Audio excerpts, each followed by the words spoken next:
சுய பரிசோதனைக்காக அல்லாஹ் கூறும் அறிவுரையின் மூலம் நம் செயல்களை பரிசோதிப்போம் வாருங்கள். இந்த பதிவு முன் சென்ற பதிவின் தொடர்ச்சி. பரிசோதனை 3. இறைவன் கூறும் வசனத்தின் தொடர்ச்சியின் வரிசையில் பெண்களின் நடையை பற்றிய உபதேசத்தை கேட்போம். அல்லாஹ் கூறுகிறான், وَلَا يَضْرِبْنَ بِأَرْجُلِهِنَّ لِيُعْلَمَ مَا يُخْفِينَ مِنْ زِينَتِهِنَّ. இன்னும் தாங்கள் அணிந்திருக்கும் ஆடை ஆபரணங்களை போன்ற மறைந்திருக்கும் தங்களுடைய அலங்காரத்தை அறிவிக்கும் நோக்கத்துடன் தங்களுடைய கால்களை பூமியில் தட்டி தட்டி நடக்க வேண்டாம். அல் குர்ஆன் 24வது பாகம் 31வது வசனம். இது அல்லாஹ் கூறும் வார்த்தையாகும். மேலும் நமது நாயக திருமேனி முஹம்மது முஸ்தபா ஸல்லல்லாஹு அலைஹி வஸல்லம் அவர்கள் பெண்களின் நடையை பற்றி சொல்லும் ஹதீஸ்களின் வரியை பார்த்துவிட்டு நாம் நம்முடைய சுய பரிசோதனைக்கு செல்வோம். அல்லாஹ்வின் தூதர் ஸல்லல்லாஹு அலைஹி வஸல்லம் அவர்கள் கூறினார்கள், 2 பிரிவினர் நரகவாசிகளில் அடங்குவர். அந்த 2 பிரிவினரையும் நான் பார்த்ததில்லை.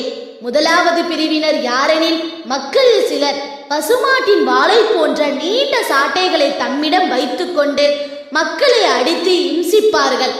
2வது பிரிவினர் யாரெனில், மெல்லிய உடையணிந்து தம் தோள்களை சாய்ந்து கர்வத்துடன் நடந்து அந்நிய ஆடவர்களின் கவனத்தை தன் பால் ஈர்க்கக்கூடிய பெண்களாவார். அவர்களது தலைமுடி கழுத்து நீண்ட ஒட்டகங்களில் 2 பக்கம் சாயக்கூடிய திமில்களை போன்றிருக்கும். அவர்கள் சொர்க்கத்தில் நுழைய மாட்டார்கள். ஏன், சொர்க்கத்தின் வாடையை கூட நுகர மாட்டார்கள். சொர்க்கத்தின் நறுமணமோ இவ்வளவு பயண தொலைவிலிருந்து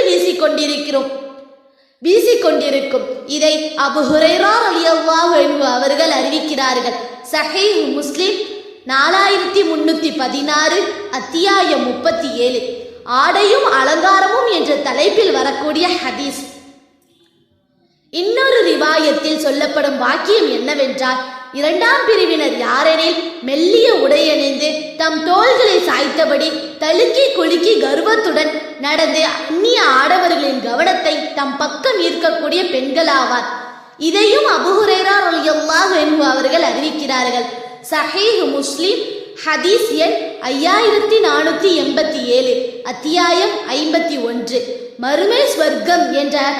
மறுமை ஸ்வர்க்கம் நரகம் என்ற தலைப்பில் வந்துள்ள வார்த்தைகளாகும்.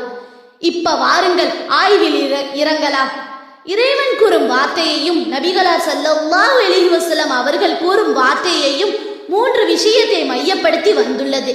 அது என்னவென்றால், 1, நாம் நடக்கும் நடை அந்நிய ஆண்களின் கவனத்தை ஈர்க்கும் வகையில் அமையக்கூடிய நடையா என்பதை சற்று சிந்தித்து பார்க்க வேண்டும். அது எப்படி? அது என்ன கவனத்தை ஈர்க்கும் நடை? சந்தேகம் வருகிறதல்லவா?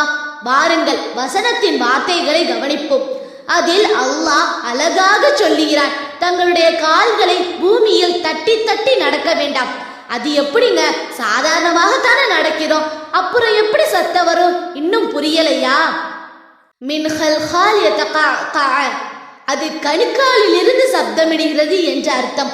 அப்படி என்றால் இன்றைக்கு நாம் மாடர்ன் என்ற பெயரில் உபயோகிக்கும் ஹீல்ஸ் செருப்பு, சாதாரண செருப்பு போட்டு நடந்தால் சப்தம் மெதுவாக வரும். ஆனால் ஹீல்ஸ் போன்ற செருப்பு போட்டு நடந்தால், நான் நடந்து போகிறேன் பாருங்கள், நான் நடந்து போகிறேன் பாருங்கள் என்று ஊரே கூப்பிடும். சரிதானே நான் சொல்வது? இப்ப சொல்லுங்க, நாம் கவனத்தை ஈர்க்கக்கூடிய நடையை நடக்கிறோமா, இல்லை அமைதியாக பூனை நடப்பது போன்று நடக்கிறோமா என்பதை சிந்தியுங்கள். இதிலிருந்து நாம் அறிவது என்னவென்றால், ஹீல்ஸ் போன்ற செருப்பு ஒரு உதாரணம்தான், ஆனால் அதே போன்று பல உள்ளன. எனவே எனது சகோதரிகளே, சற்று நடையில் கவனம் செலுத்தி நடங்கள். பிறரை கவரும் வண்ணம் நடக்காதீர்கள்.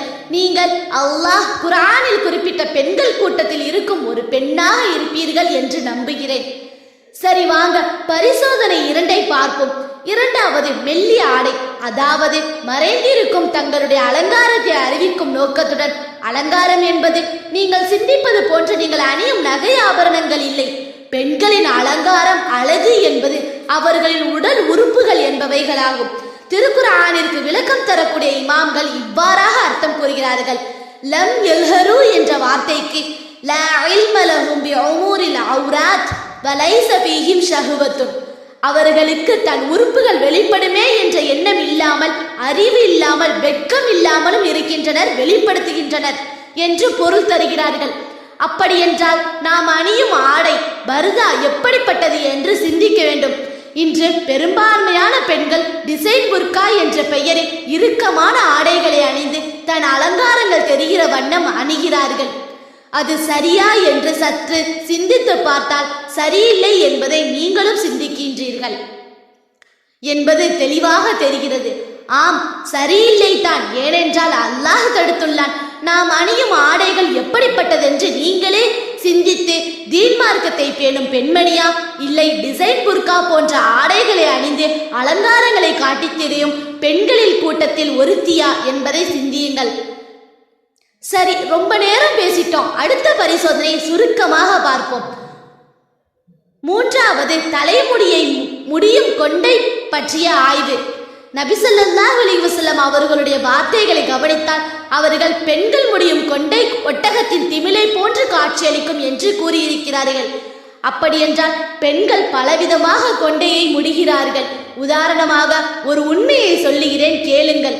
உலகளவில் தேடுதல் தளமான கூகுள் தேடுதல் காலத்தில் அதிகம் தேடப்பட்ட வார்த்தைகளில் ஒன்று மாடர்ன் கொண்டை கட்டும் விதம் எப்படி என்ற வார்த்தையை அதிகம் தேடப்பட்டதாக கூகுள் நிறுவனத்தின் புள்ளி விவரம் கூறுகிறது.